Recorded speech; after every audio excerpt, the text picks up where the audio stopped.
থালাপাতি বিজয় তামিলনাড়ুর সবথেকে জনপ্রিয় নাম এবং বর্তমান সময়ের সবচেয়ে জনপ্রিয় ব্যক্তি। ভারতের তামিলনাড়ুর মুখ্যমন্ত্রী চন্দ্রশেখর জোসেফ বিজয় শপথ নেওয়ার সময় নিজেকে একজন সাধারণ মানুষ বলে উল্লেখ করেছেন।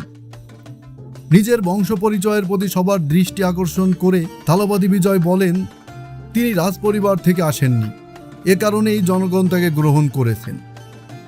51 বছর বয়সী থালাপাতি বিজয় স্পষ্ট করে বলেন, তিনি মিথ্যা প্রতিশ্রুতি দিয়ে জনগণকে প্রতারিত করবেন না।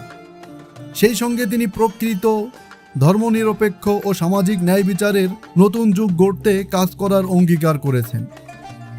জনগণের প্রতি নতুন মুখ্যমন্ত্রীর অনুরোধ, তারা যেন তার কাজের মূল্যায়ন করার ক্ষেত্রে যৌক্তিক সময় দেন। তারকা থেকে রাজনীতিবিদ বনে যাওয়া থালাপাতি বিজয় বলেন, আমি ছাড়া ক্ষমতার অন্য কোনো কেন্দ্র থাকবে না, আমিই হব একমাত্র ক্ষমতার কেন্দ্র।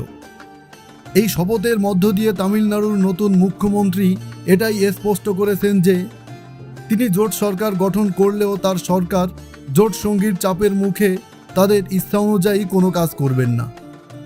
তামিলনাড়ুর নতুন মুখ্যমন্ত্রী স্পষ্ট ইঙ্গিত দিয়েছেন, তার সরকারের যে কোনো নীতির জন্য তিনি জনগণের কাছে জবাবদিহি করবেন। তামিলনাড়ুর গভর্নর রাজেন্দ্র বিশ্বনাথ অরলেকান নতুন মুখ্যমন্ত্রীকে শপথ পড়ান। এই অনুষ্ঠানে উপস্থিত ছিলেন ভারতীয় জাতীয় কংগ্রেসের রাজনীতিক ও লোকসভার বিরোধী দলীয় নেতা রাহুল গান্ধী। ভারতীয় জনতা পার্টি বিজেপি রাজ্য পর্যায়ের শীর্ষ নেতারাও এসেছিলেন। সামাজিক যোগাযোগ মাধ্যমে পোস্ট করে তামিলনাড়ুর নতুন মুখ্যমন্ত্রী বিজয়কে অভিনন্দন জানিয়েছেন ভারতের প্রধানমন্ত্রী নরেন্দ্র মোদী।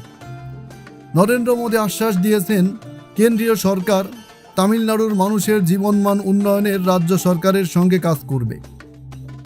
শপথের পর রাজ্য সচিবালয়ে গিয়ে পুরোদমে সরাসরি দায়িত্ব পালন শুরু করেছেন মুখ্যমন্ত্রী থালাপাতি বিজয়।